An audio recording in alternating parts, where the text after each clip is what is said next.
Hey everyone, and welcome to today's Explainer. We've got a really fascinating one for you today. We're actually going to explore this wild, unexpected intersection between ancient Greek mythology and modern AI algorithms. Yeah, you heard that right. We're pulling straight from Dr. Tamara Patzer's work in the Agathos algorithm, specifically her chapter on Hephaestus, and we're going to completely reframe how you think about building your digital authority and influence. Right out of the gate, I want you to listen to this quote from Dr. Patzer. You do not need to be invited. You need to be the reason everything works. I mean, wow, right? That is a total paradigm shift.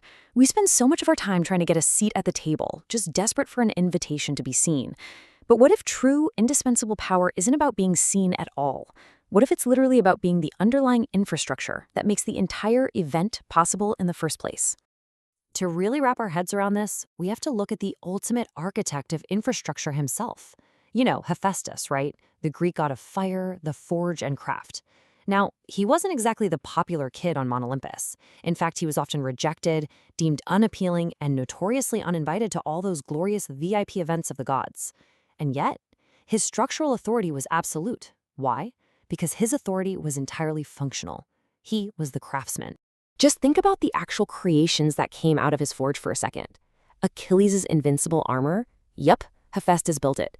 Pandora, the first woman, Hephaestus again. The chains binding Prometheus, the literal palace of the gods, even that invisible net that caught Ares, all of it came from his forge. The structural reality of Greek mythology is that absolutely nothing of consequence was built without him. He was the quiet, totally uncredited system underneath literally everything that worked in that universe. Okay, so this brings us to Section 1, the great divide between the hero and the forge. Now, what's really interesting here is what Dr. Patzer calls the infrastructure doctrine. You see, there's this profound strategic difference between the exhausting pursuit of what we call hero authority versus building the forge. Hero authority depends 100% on your continued performance. It expires the second you stop performing, and you only get credit if you're standing right there at the ceremony. But forge authority, that is embedded directly into the structure of what you've built. It just accumulates over time. You don't need a fancy ceremony because you are credited by the system itself.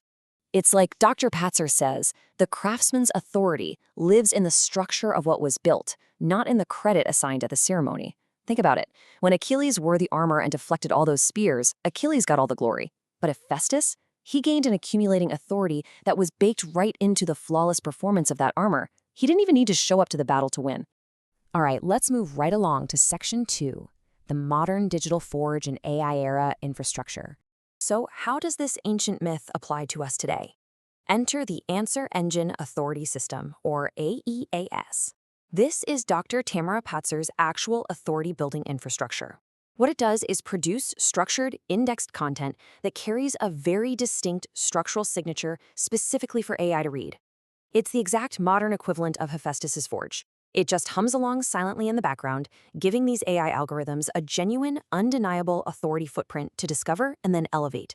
Now, if we deconstruct some of this proprietary jargon, it reveals the complete forge architecture. You've got the overarching AEAS, the Authority Publication Engine, the Spark Book Factory, and Dr. Conductor. Look, I know these might sound a little complex, but really, they're just pre-built engines. They exist for one simple reason, to generate functional authority objects. Think things like books, entity signals, and perfectly structured content on demand, exactly when you need them.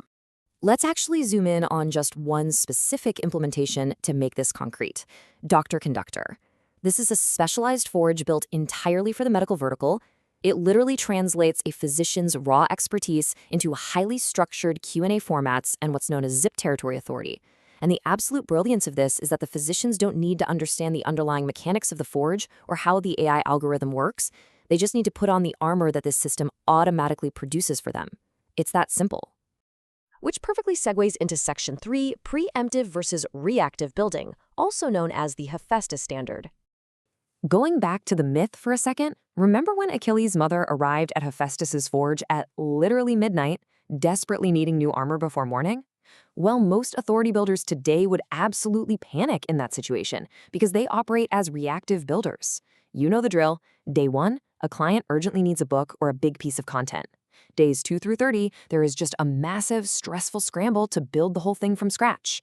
And then day 31 and beyond, they just sit around waiting for the next commission to drop before they even start building again.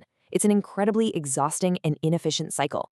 But the Hephaestus standard? That relies on the preemptive builder timeline. Years prior, you build and light the forge.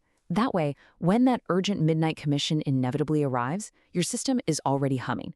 By morning, the armor is perfectly ready to deploy. You aren't scrambling, you're just executing through an infrastructure that is already fully functional and stress-tested. And a huge part of that preemptive build is grasping the difference between form and function.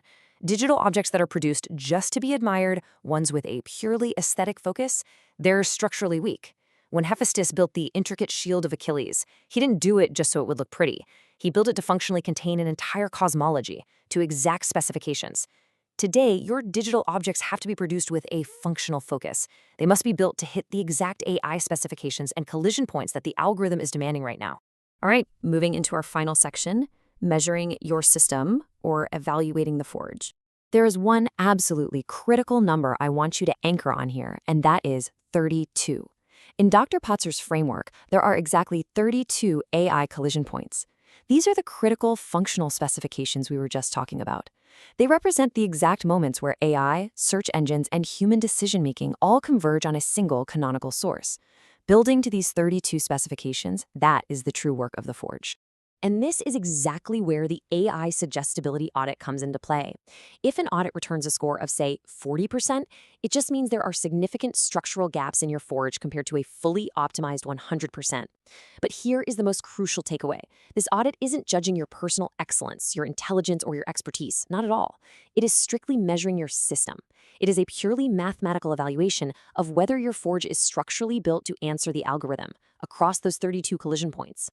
We've seen how Hephaestus quietly ruled the mythological world simply by building the infrastructure that made the hero's victories possible. He was never caught unprepared. When that midnight knot came, his forge was already lit. The armor was ready before morning. So I'm going to leave you with this final, provocative question. Is yours? I strongly challenge you to visit AISuggestibilityaudit.com and see for yourself if your digital infrastructure is truly ready for the demands of the modern algorithmic battlefield. Remember, build the forge first. Everything else follows. Thanks so much for joining me on this explainer, and I'll catch you next time.